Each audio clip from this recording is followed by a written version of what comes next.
All right, obviously, big win tonight. Very excited for our guys. We have recruits come on the field. It was, I don't know, 40 minutes for the game, 30 minutes for the game. I was able to point our student section. I want to make sure I thank them. Our student section was filled early before games. These are the things that differentiate us in recruiting, so I want to thank the students. Great crowd tonight. Thank everyone who came, and especially thank all the people who stayed to the end. One of the key things in a game like that, besides getting the shutout, I think the shutout was very important for us. I think it's the first time since when? 2009. 2009. And we're not that the history of it matters to us, but just, we played a lot of players. I think every player that could play got in the game. Maybe one or two didn't, I don't know. But we were able to get a lot of players in the game, a lot of players who work hard, who sacrifice. And so to play them all and still continue to play to the standard and have the shutout was a really exciting moment for us. Proud of the guys, proud of their effort this week. They practiced hard and they went out and overcame some early self-inflicted wounds and played the game pretty clean. So proud of that. Excellent to see Jacory, the job he and his punt return unit did. Having 87 yards. I think Keith was just telling me it's more than the season total the last couple of years. We knew we were going to have good opportunity at that, but it's all these things mixed together, right? It's the defense. Having good field position so that we can be aggressive on the punt returns. It's guys holding guys up. Having guys like Derek Branch and Vince Genatone who do great jobs on those teams. Young guys like Kamir Prescott who step up. So really proud of all that. And finally, happy for Luke Lindmire. At the very end, he proposed to his girlfriend, who I'm so embarrassed I don't know her name, but she's a lovely young lady, and she's a Scarlet, and he proposed, and she said yes. So excited for him. So with that, I'll answer all your guys' questions.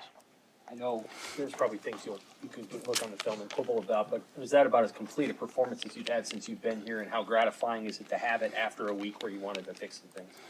Yeah, I thought we played pretty well last week. Really, it's most of the, it wasn't good enough. It wasn't. I'm always going to look for better. I'm going to say, look at this, it's not good enough, but it's still, we were a pretty good football team last week. I think I'll watch the tape and just, I'll just try to do the same thing I did last week. Just look at the things that were good, look at the things that were bad. Obviously, first and goal inside the 5 and to not get it in is not good enough. To fumble the ball on the goal line is not good enough. But at the same time, we also came back with sort of a what's next attitude. I hated the fact that they were able to drive the ball before the half and have a chance at a field goal. I hated the fact they were able to drive the ball and start the second half. But credit to our guys, they came off and they blocked it. I love the intensity of our guys on the sideline, the Bufords demanding that we block it. So I'm sure there's going to be lots and lots and lots of things. And we're not here to comment on the overall. We're here to just keep fixing all the things that we see, and different things will come up. So, but I think a lot of in general, all three sides put it together. Pleased with that. Dylan seemed super comfortable tonight. 24 of 31 is pretty strong. How does this rank amongst other performances he's had under you? Yeah, I don't think anyone gave him nearly enough. I told the TV guys before the game, I said, Dylan's done a good job of blocking out the noise. A lot of guys were talking about his performance last week, not pushing. He completed he was one of the only quarterbacks in the country. He completed 33 passes last week. He completed his last 9 last week and first 11 this week, or vice versa. Last 11 last week and first 9 this week. I think he was superb last week. I thought early on, to be quite honest, his feet were a little bit out of whack. I thought Data did a good job of getting him in phase, and I thought he was in command. Anytime we can throw the ball this many times and not have to worry about throwing it in interceptions, I think we feel really good about it. I think everyone has to get used to the fact that when Dylan plays really well, I don't want to see a ton of wow plays. I don't want to see him run around throwing the ball sideways. I want to see him play quarterback. And what Dylan's doing is he's playing quarterback. He's elite before the snap. And I just hope everyone, across the country appreciates it the way I know most of you guys do. He's just getting us in the right play, making the right check. There's not a lot of things that are off. And most of playing quarterback happens actually before the snap. And I think he's just so elevated in that regard. So we're able to get to a lot of things. There's a lot of plays, I'm sure, when he looks at it, he'll say, I need to do this better, that better. But I just think he's ascending and getting better and better every week. I think you played a lot of defensive guys in this game, but early, Cade Headshot came in and produced a lift for you. Got a safety, had almost won the play before. What did you see out of him, and how bright is his future moving ahead now? Yeah, I was disappointed we didn't play Cade more last week. Kind of the way we have it stacked is it's like Cam, Williams, and Cade at the same position, and they're all three really good players. And so And it's just sort of the position, right? Like they all kind of fit that. So just trying to move guys around. Like Cam Lenhart played nose tackle tonight at one point. Like he was in our 5-down package. I think Cade's an excellent player. I think he makes big plays. He plays really hard. The more he plays, the better he'll get. But if I may, Cam was one of our captains tonight. Cam elected to have surgery this week. He went Tuesday afternoon for surgery. He elected to practice Tuesday morning, which means he couldn't eat after midnight. So he went out to a full padded practice, which everyone acts like like our practices are crazy. Our players, I'm saying, they come out like, oh, coach, we got to do what today? Cam walked out there, no food in his stomach, no water. Had a little bit of water, some Gatorade, then couldn't have anything after that. He practiced, had surgery, and practiced the next day. So, when people ask me about year 3, Coach, it has nothing to do with me. It's about guys like Cam, and so we're just have to continue to find ways, Sean, to get Cam and Williams and Cade on the field. And I think that's one of the things that Terry did a great job of this week, as did John. Like we had a lot more packages to play different guys in as we get more and more comfortable. And I think that's excellent. Like we had a lot more packages where Donnie went in and we played with 3 corners. So really, really good, nice job by the defensive staff. I thought to make sure that we were just rotating guys without just rotating them, but giving guys roles. Gabe Moore played his first football for us tonight, and it looked like out there, this is a guy that he didn't have his first full practice until Tuesday of this week, and it looked like he played pretty well too. So, looking forward to those guys just continuing to ascend and improve. What kind of surgery? His hand done. I don't know. I don't know the exact something that he was able to play through, but had some sort of injury to his thumb and his hand. Played with a cast tonight. How much can it help guys' confidence when it is a night of first for a lot of things, like Quinn Clark's first touchdown, Makai's first touchdown? Yeah, a lot of guys did things for the first time, and what that can do for them going forward. Yeah, well, Quinn, for me, I think that's a special Husker moment there. Obviously, his father, great player here, passed away. I'll never forget when we offered him. Coop and I were in the end zone at a camp, and he just kept running around. I was like, Rashawn and Damon and a bunch of guys that kept sending me his tape. And I said, we'll get him to camp. He came to camp, and he's running around, this big athlete. I remember walking up finally and being like, because we were in Memorial. We were in the north end of Memorial. I said, well, where's your mom? He said, she's right there. Ironically enough, she was standing there. I said, walk over here. And we offered him a scholarship in the end zone at Memorial Stadium. And, just think about, his father not being there, but probably looking down on him in a place that meant a lot to him. And so, he scored that touchdown. Me, like I'm the most like non-celebrant. I yelled at Dane, like, go get that ball, and we got it for him. And Quinn's a guy that's coming on.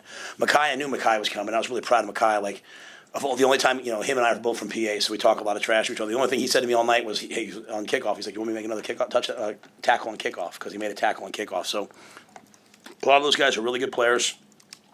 Their time is coming. My challenge to the guys, both before the game and at halftime, was, to finish the game and have a killer instinct, to not let people lie around, and I thought we did that.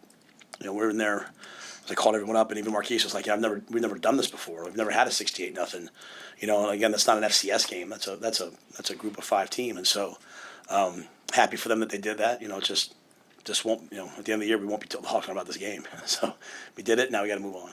Now, what did you make of Emmett's performance tonight? And following the fumble, what did you say to him, and how did you see him respond? Yeah, I didn't say anything to Emmett after he fumbled. Just said, hey, put the next back in. You're not going to fumble and play the next, go right back in. And so, but I thought we've, great job with Donnie and Danny continuing to go to it. We ran like the fake speed sweep, inside zone slice play that hit consistently. So we kept going back to it.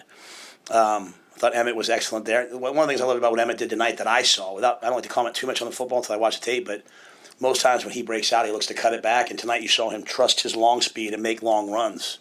And to me, that's his training. And I think I've said to you guys, like, hey, I see a different back during training camp. And I think you saw a little bit of that tonight.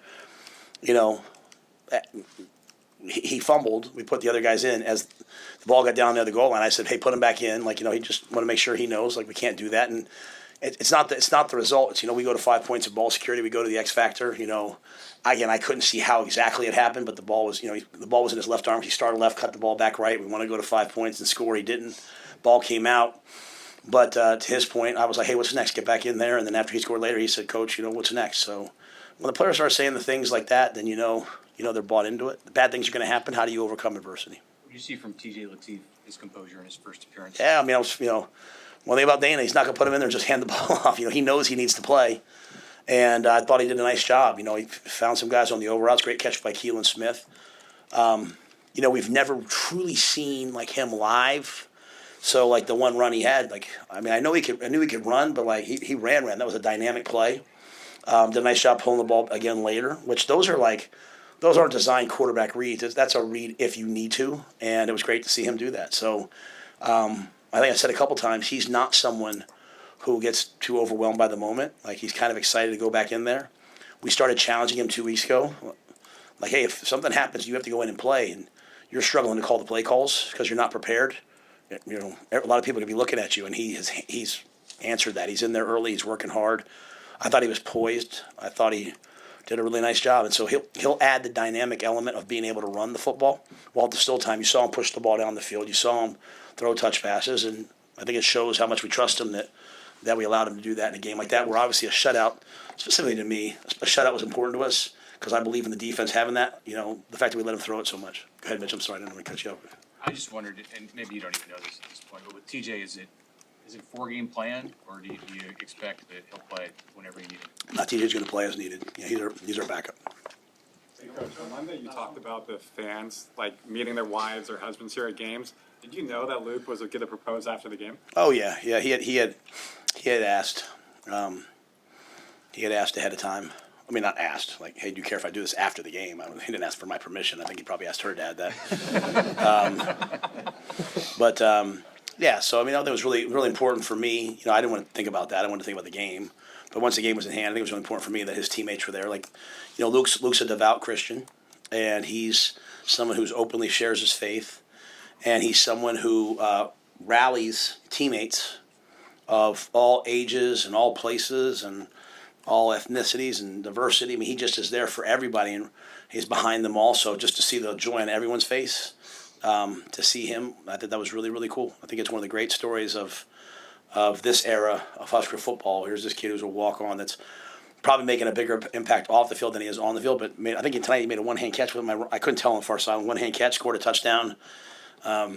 So I was like, if she's ever going to say yes, she will tonight. So, but no, I'm happy for him. I know he loves her, and beautiful thing. All good. Thanks. All right, thanks, guys. Thank you.